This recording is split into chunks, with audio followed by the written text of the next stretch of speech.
I'll never forget the conversation I had with my father when I told him I was engaged.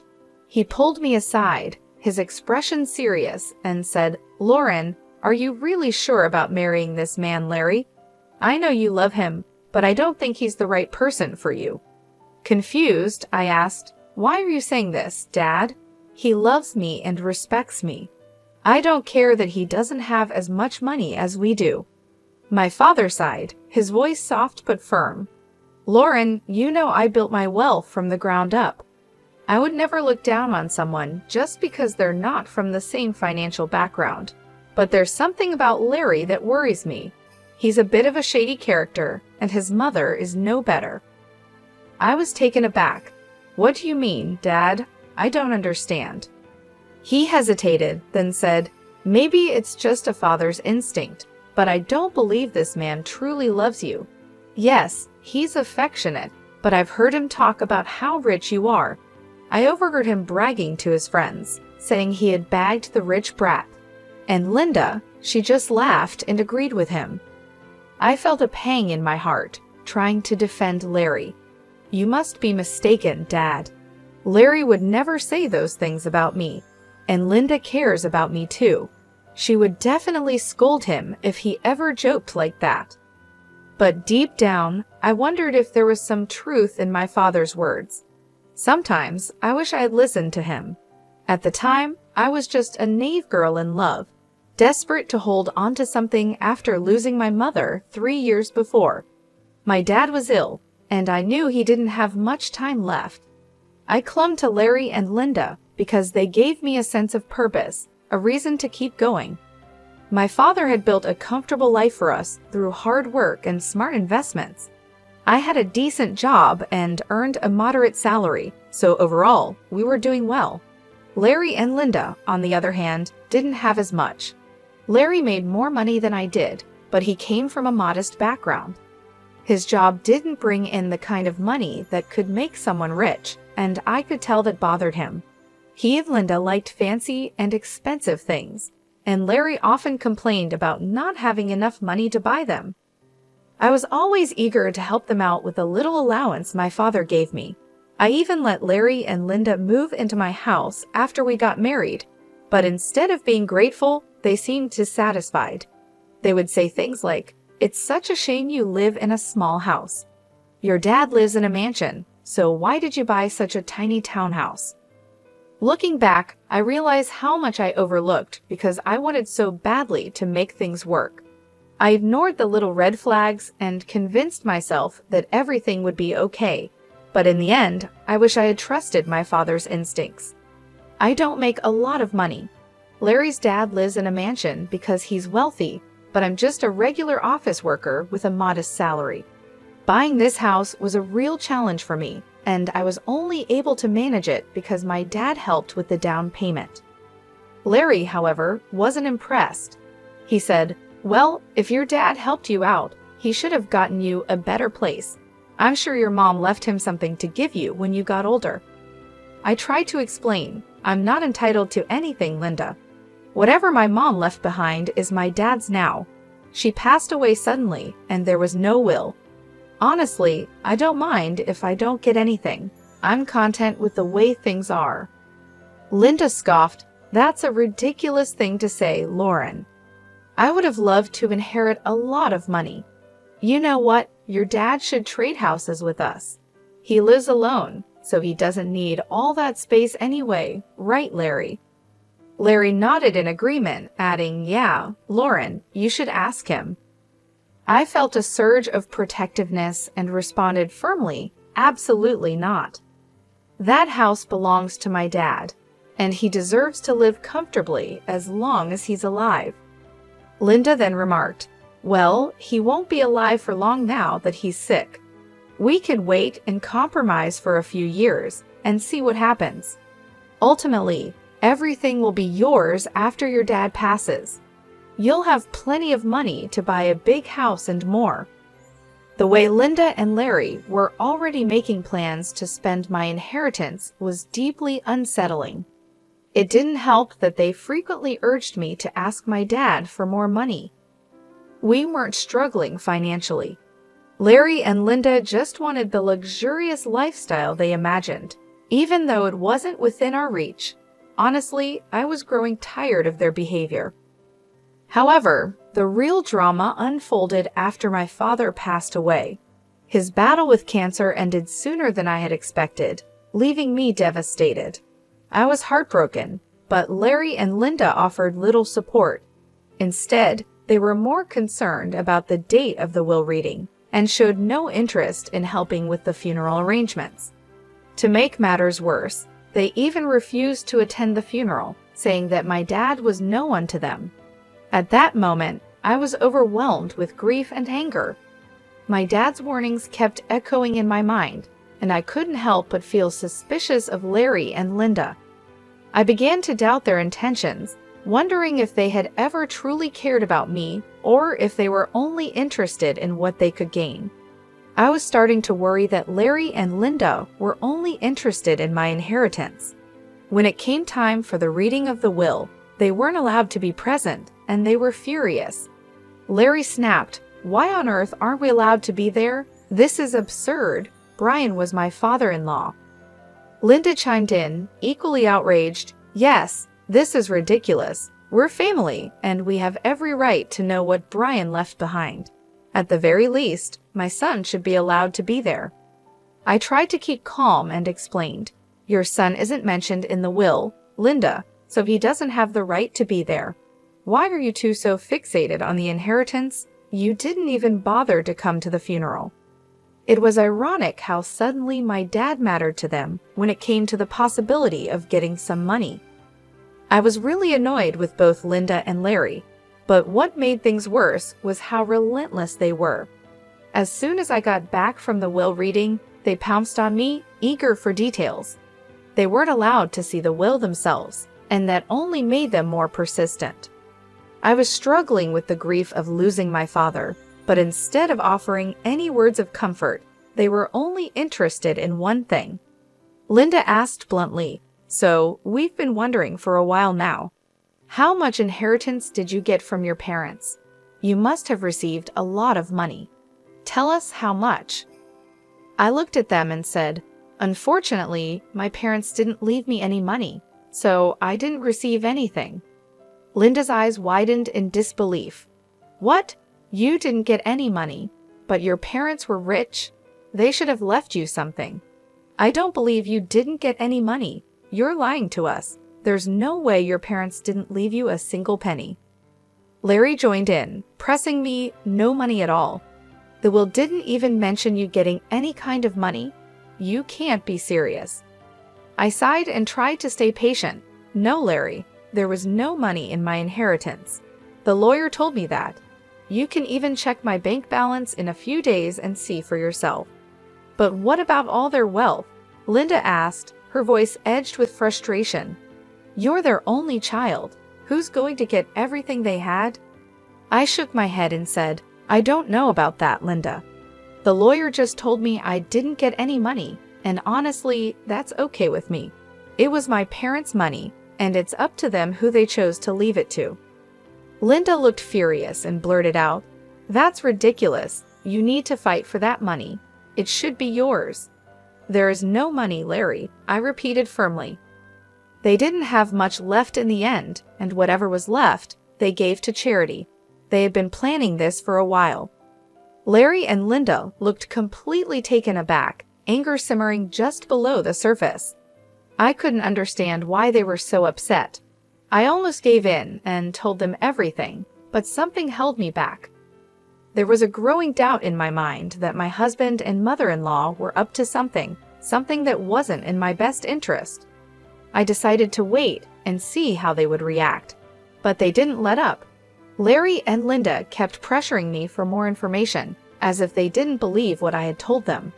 The more they pushed, the more uneasy I felt, sensing that there was more to their behavior than just disappointment over the inheritance. I decided enough was enough. I told them firmly that I didn't get any money, and even offered to show them my bank account in a few days. A month passed and nothing showed up. During this time, Larry became more distant and stopped being affectionate. He was always checking my account, and constantly hounding me for information about my inheritance. It became clear where this was heading. Finally, one day, I decided to put an end to it. I showed them my bank statements and said, "See, I told you that I didn't receive anything. I'm not hiding any secret inheritance money from you. Do you believe me now?" Larry looked at the statements and said, "Wow, our years of hard work just went down the drain then. So her parents weren't rich, and she didn't even get $3,500 in the will. This is ridiculous. I can't believe this." Linda echoed his sentiment. "I can't believe this either, Larry. I stayed in this marriage for nothing. I married Lauren for nothing. It was all a waste of time." Feeling hurt and confused, I asked, "What the hell does that mean, Larry? Why are you talking like this?" Linda answered for him. "Why do you think he's saying these things, Lauren? Who the hell would marry you without thinking about the money? My son simply married you so that we could rely on your inheritance. Now I see that you didn't even get a penny. I can't believe I wasted 3 freaking years on a useless girl like you. I could have done so much better." I was stunned to hear them speak that way about me. I finally realized that Larry married me for money. My parents were right about him, and his mom, they were gold diggers. I was so done with my husband and mother-in-law. I was breaking inside, but what they said next turned me to stone. Linda looked at Larry solemnly and said, "What's done is done, Larry. But now it's time for you to divorce Lauren. There is no reason for you to stay with her anymore. You will have time to find a new rich wife.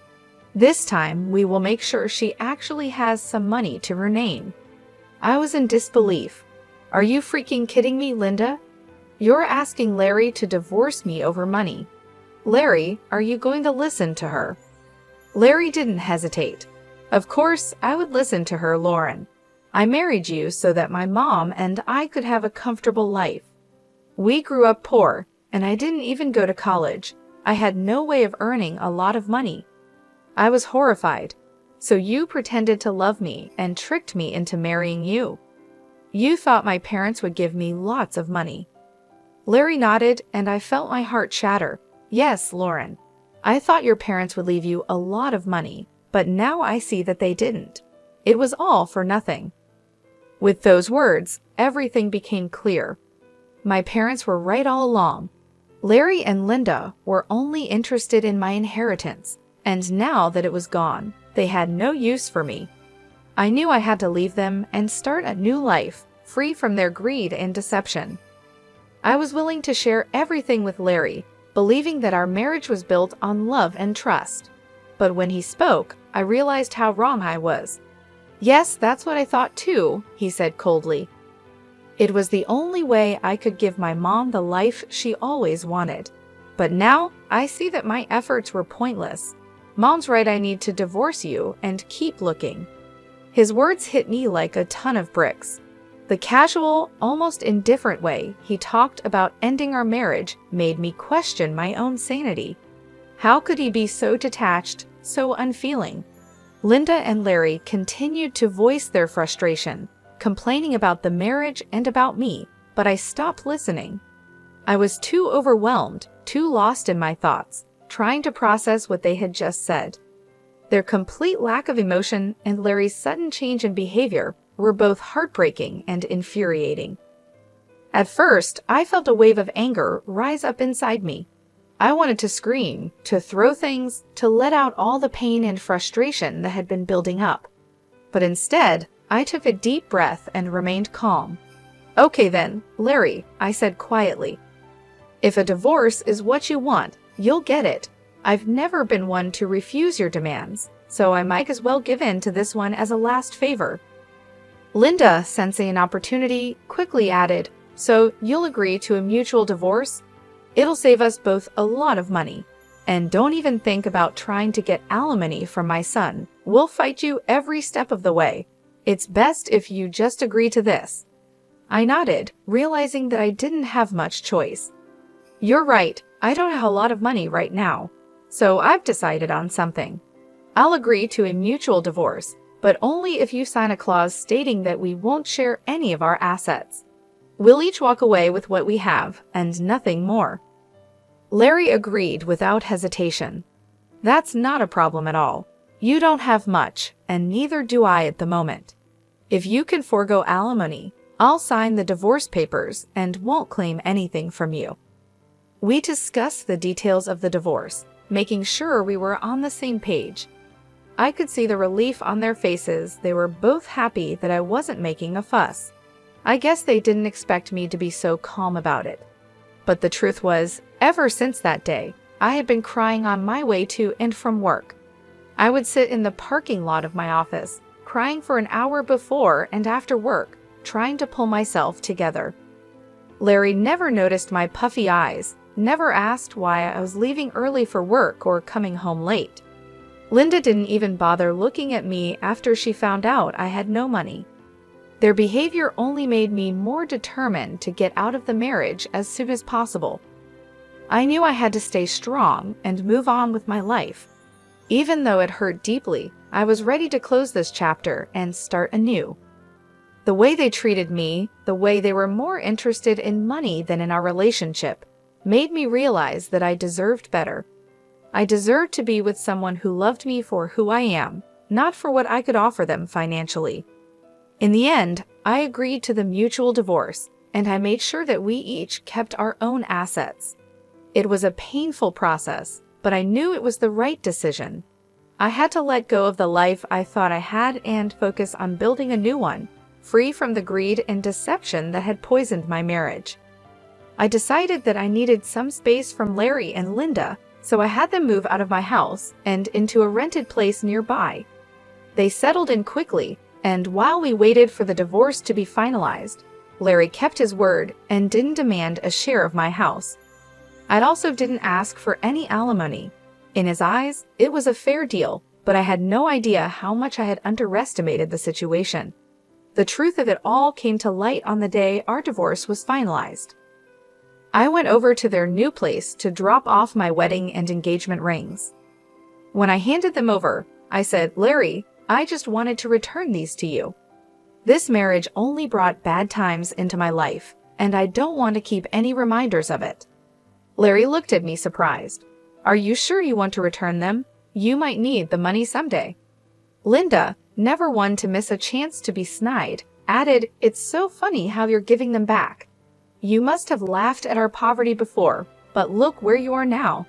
My son is being generous, giving you the rings back. You might need to sell them when your stupid job doesn't pay enough. We don't want the rings anyway, they're cheap ones." I kept my composure and replied, "What would I need to sell the rings for, Linda? I'm not embarrassed. You don't need to worry about my financial situation." Linda smirked and said, "Oh, we already know. Your parents didn't leave you anything, probably because they lost everything due to bad financial decisions, leaving their daughter with nothing." At that point, I couldn't help but laugh out loud. Linda looked puzzled, and so did Larry. I could see that Larry was annoyed by his mother's behavior and also surprised by my laughter. Linda snapped, "Why the hell are you laughing? Did I say something funny?" I looked her straight in the eye and said, "It's hilarious that you think I'm destitute, Linda.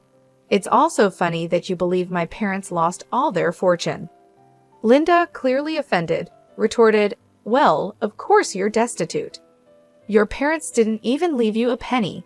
They must have messed up and ruined your life by not leaving you an inheritance." I smiled and said calmly, "I never said I didn't receive an inheritance, Linda. I simply told you that I didn't get any money. My parents actually left me plenty of inheritance." Linda's eyes widened in disbelief. "What do you mean you have an inheritance? I'm so confused." I continued, "My parents could see through you and Larry for what you are, little gold diggers, so they made a secret clause in their will. It stated that I wouldn't receive any monetary inheritance right away. Instead, I was given something much more valuable." Larry, now clearly agitated, asked, "What are you talking about? What did they leave you?" I looked at them both and said, "My parents left me this entire neighborhood as my inheritance." Linda and Larry were stunned. Linda stammered, "What? You own this neighborhood now? How is that possible?" We would have known about your inheritance if that were true. We even signed the lease with an estate manager who didn't tell us the name of the owner. I explained, my parents wanted me to wait for a year before I could take full control of the properties, so everything was kept quiet. But now I own this entire neighborhood, including the place you're living in. Linda and Larry were left speechless. The realization that they had been living in a place I owned, after all their scheming, was too much for them to handle. The tables had turned completely, and they were finally exposed for who they truly were. I turned to leave, feeling a sense of closure and satisfaction. I had seen through their greed and managed to come out stronger on the other side. Now I was ready to move on and build a new life, free from their manipulation and lies. I got my inheritance, and my parents wanted me to test if you were with me for love or money. Well, you both failed the test, so now you won't get anything from me. The estate manager was put in charge by my parents to take care of the property before I inherited it. They were very smart, you know. Larry scoffed, "That's impossible. I don't believe anything you're saying. You're just embarrassed because you don't have any money left." I replied, "Oh really, Larry? Is that what you and your mother think? Why don't you call your landlord and ask him yourself?" Linda and Larry quickly called their landlord to check what I had said. Since their landlord was actually the estate manager, he told them everything. When they hung up, they looked shocked and panicked. "You lied to us," Linda stammered. "You tricked us into thinking you didn't have anything, but you own the entire housing society now. How dare you trick us like this? You wanted to keep all your wealth to yourself, so you made Larry divorce you and sign papers saying he wouldn't take anything from you." I couldn't help but laugh at their nerve. It was finally hitting them how badly they had messed up, and now it was time for some well-deserved karma. I said, "It's funny you're accusing me of being dishonest. Larry, you tricked me into marrying you by pretending you loved me.